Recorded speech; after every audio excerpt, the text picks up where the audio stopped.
జాతీయ ఇంధన పొదుపు వారోత్సవాలను నిర్వహించుకునేటువంటి సందర్భంలో ఈ కార్యక్రమాన్ని నిర్వహిస్తున్నటువంటి ఆంధ్రప్రదేశ్ రాష్ట్ర ఇంధన పరిరక్షణ మిషన్ మరియు ఇంధన శాఖ ఆంధ్రప్రదేశ్ ప్రభుత్వం సంయుక్త ఆధ్వర్యంలో ఈ కార్యక్రమం నిర్వహించబడుతుంది.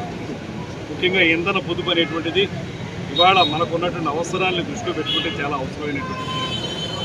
ముఖ్యంగా మనం ఎలక్ట్రిసిటీ విషయంలో కానీ, బొగ్గు వాడకంలో కానీ, అదేవిధంగా డీజిల్, పెట్రోల్ లాంటి ఇంధనాల విషయంలో కానీ మనం ఆల్టర్నేటివ్ రిసోర్సెస్కి వెళ్ళకపోతే, వాటిని పొదుపు చేసుకోకపోతే ఒక పక్కన మనకి అవి ఎక్కువగా ఉపయోగంలోకి రావనేటువంటిది, ఎక్కువ కాలం ఉండవనేటువంటి మాటతో పాటు పర్యావరణానికి విఘాత కలిగించేటువంటి అవకాశం కూడా జరిగింది.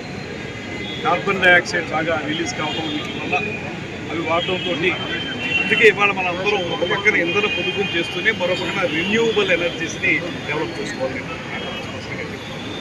అందులో ముఖ్యంగా సోలార్ ఎనర్జీని ఉపయోగించుకోవాలనేటువంటి మాట మనం ప్రత్యేకంగా చెప్తూ ప్రతి చోట కూడా ఈ సోలార్ ఎనర్జీని ఉపయోగించుకునేలాగా ప్రతి ఇంట్లోనూ కూడా రకమైనటువంటి ఆలోచన చేయాలని, తద్వారా ఇంధనాన్ని పొదుపు చేయాలని, సోలార్ ఎనర్జీ ద్వారా మనం ఎలక్ట్రిసిటీ వాడకాన్ని తగ్గించే విధంగా కార్యక్రమాన్ని నిర్వహించుకోవాలనేటువంటి మాటతోటి వాళ్ళ రాష్ట్ర వ్యాప్తంగానే కాకుండా భారతదేశ వ్యాప్తంగా జరుగుతూ ఉంది. ముఖ్యంగా ముఖ్యమంత్రి గారు గడిచిన 2-3 రోజులుగా కలెక్టర్లతోనూ మంత్రులతో చేసినటువంటి కార్యక్రమాల్లో స్పష్టంగా ఆయన చెప్పింది గ్రీన్ ఎనర్జీ గురించి. ఆ గ్రీన్ ఎనర్జీ అనేటువంటి దాన్ని మనం డెవలప్ చేసుకోగలిగితే ఆర్గానిక్ ఎనర్జీని ఖచ్చితంగా మనం ఇప్పుడు వాడుతున్నటువంటి ఎనర్జీ మీద ప్రెషర్ తగ్గుతుంది, దాంతోపాటు పొదుపు ఏర్పడుతుంది. దానికంటే ముఖ్యంగా పర్యావరణానికి సహితంగా ఉండేటువంటి విధంగా కార్యక్రమాలు నిర్వహించుకోవాల్సిన మాట చెప్పారు. దీన్ని ఒక ఉద్యమంగా తీసుకోవాల్సిన బాధ్యత. కేవలం మనం ఈ రకమైనటువంటి అవేర్నెస్ కార్యక్రమాలకు మాత్రమే పరిమితం కాకుండా యాక్షన్ ప్రోగ్రామ్స్లో కూడా వెళ్ళాలి. అది ఎలా అంటే ప్రతి హౌస్ హోల్డ్ కూడా ఖచ్చితంగా వాళ్ళ ఇంట్లో ఈ సోలార్ ఘర్ అనేటువంటి మాట ఏదైతే చెప్తున్నారో ఆ సోలార్ ఘర్ ప్రతి ఇంటిని కూడా సౌరశక్తి ద్వారా ఉపయోగించుకునేటువంటి విధానంలోకి వెళ్ళి, అదేవిధంగా రెన్యూవబుల్ ఎనర్జీస్ మీద ఆధారపడితే వీటి మీద ప్రెషర్ తగ్గుతుంది, అదేవిధంగా మనకి పొదుపు కూడా ఏర్పడుతుంది. కనుక వీటి మీద ప్రజల్ని అప్రమత్తం చేయడం, రాబోయే రోజుల్లో మనం పొదుపు చేసుకోకపోతే ఎంత నష్టపోతామో వారికి తెలియజెప్పడం, ఈ అంశాల మీద వారిని అందరినీ కూడా మోటివేట్ చేయాల్సిన అవసరం ఉంది.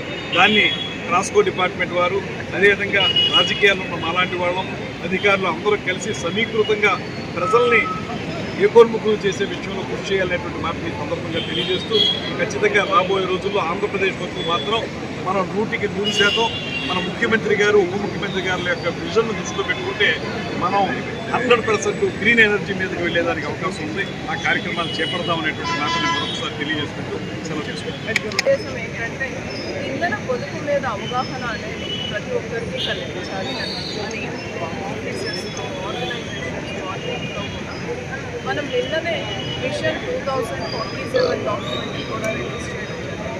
అందులో మన ముఖ్యమంత్రి గారు చాలా చక్కగా 10 సూత్రాల మీద అవగాహన కల్పించారు. దాని మీద మన యాక్షన్ ప్లాన్ ఎలా ఉండాలి అనేది మన అందరికీ అర్థమయ్యేటట్టుగా తెలియజేయించారు.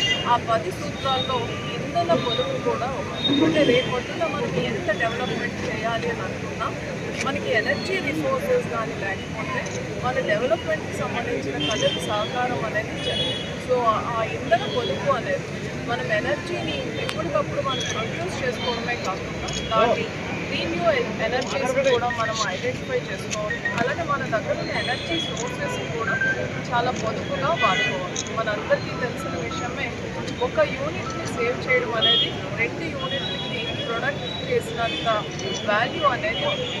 సో ఈ వారోత్సవాల సందర్భంగా ప్రజలందరికీ విజ్ఞప్తి ఏంటంటే మీరు ఇంట్లో ఏదైతే ఇంధనాన్ని, ఎనర్జీని, ఎలక్ట్రిసిటీని యూజ్ చేస్తున్నారో అది వీలైనంత తక్కువ చేసుకోవడానికి మీరు కొంచెం జాగ్రత్తలు తీసుకోవాల్సి ఉంటుంది. మన హౌస్ హోల్డ్ ఎలక్ట్రికల్ యూనిట్స్, ఆ టూల్స్ ఏవైతే ఉన్నాయో వాటిని ఎప్పటికప్పుడు అవసరం లేనప్పుడు మనం ఆఫ్ చేయడము, అలానే